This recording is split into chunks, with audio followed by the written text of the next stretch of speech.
Find each product. So we're multiplying two different complex numbers, but it looks an awful lot like a FOIL problem that we've seen a million billion times in algebra class. You're going to distribute this 5, and you'd get 10 minus 35i. And you're going to distribute this 3i, so plus 6i minus 21i squared. The i's just kind of work like x's did in algebra class. They look like variables. They work like variables. We've got like terms here. That's going to be, what, negative 29i. But the biggest thing that's different is you've got an I squared.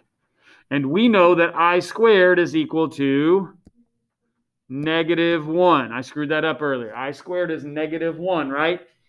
And so at the end of that work, I've got negative 21 I squared, or negative 21 times negative 1. That's going to end up being plus 21, right? So we can put our like terms together. 10 and 21 make 31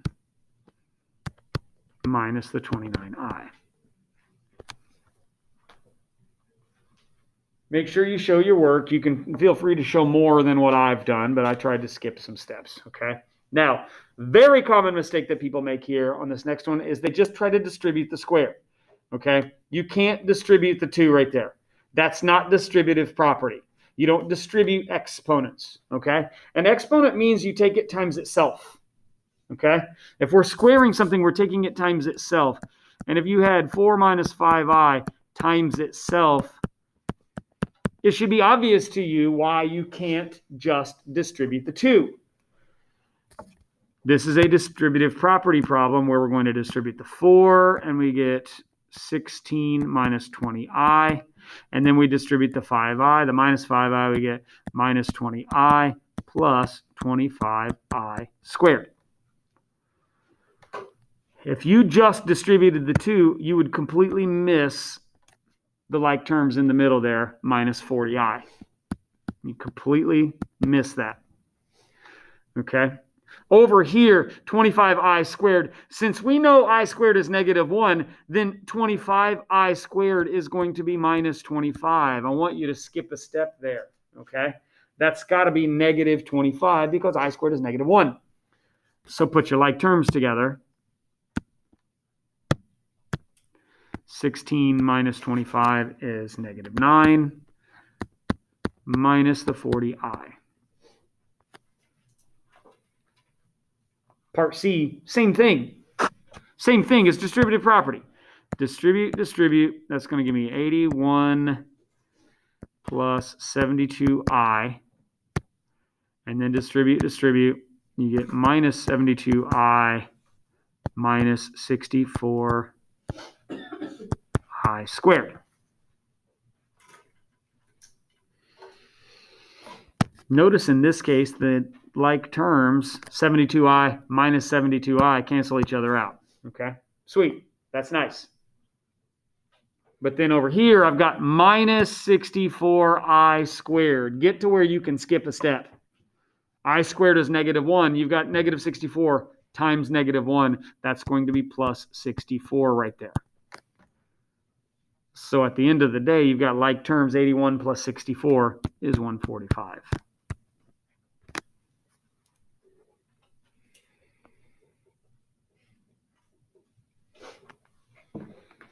Six, I know students struggle with this problem, okay? Standard form, a plus bi. Basically, we're not reduced if we have an imaginary on the bottom. Okay, we're not allowed to have an I on the bottom of our fraction, so make sure you understand how to get rid of it. The one on the right is actually easier than the one on the left. The one on the left, we've got 3 plus I, and how we're going to have to get rid of that 3 plus I, or just the I really, is we multiply by a special fraction that includes the conjugate, okay? 3 minus I. You got 3 plus I on the bottom causing problems. We're going to multiply by 3 minus I over 3 minus I. If it's plus I, you do minus I. If it's minus I, you do plus I. And we're going to have a whole lot of FOIL. We've got a binomial times a binomial. And so we do what that says. We distribute, and we're going to get 15 minus 5i minus 15i plus 5i squared. And then on the bottom, we've got kind of the same deal. Now, if you know how this works, there's a shortcut you can take, but I'll let you figure out the shortcut. Distribute the 3, you get 9 minus 3i. Distribute the I, and you get plus 3i minus I squared. You should notice that those two things cancel out. Okay? You should notice that 5i squared is going to be minus 5. I squared is negative 1. You've got 5 times negative 1. That's negative 5. And negative I squared, that's negative 1, is plus 1. So those are a couple of little cleanup things. Other than that, I'm looking at my like terms. Look at the top. I've got 15 minus 5 is 10. I've got negative 5i minus 15i is negative 20i or minus 20i. And then on the bottom, I've got 9 plus 1 is 10.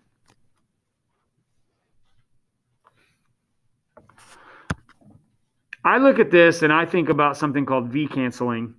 But if you want, you could split it up into two separate fractions if that makes it easier. Distribute your division if that makes it easier for you to see how the reducing works. But you're going to reduce 10 over 10 is 1 and 20 over 10 is 2.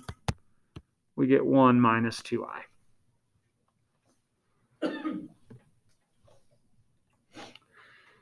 That's a pretty tough problem. Okay, we had to cancel out an I on the bottom of a fraction. And the concept behind that is I squared equals negative 1. We're trying to produce an I squared so we can get a negative 1 and cancel out the I part. Okay, that's the whole concept. All right, now we had to use the conjugate because we also needed to cancel out those terms right there. But part B is a lot easier because all we need is an I squared. So we're going to use kind of the same trick, but much easier. Because I can just multiply by I over I, and that's going to give me an I squared on the bottom. My whole issue is I don't want an I on the bottom. If I multiply by I over I, I'll have an I squared on the bottom, and I can cancel some stuff out. So look at what we'd have. We'd have 15I over negative I squared. But we know I squared is negative 1. So negative I squared is positive 1. 15I over positive 1 is just 15I. That one's a lot easier than the 6a. But be prepared to deal with either one.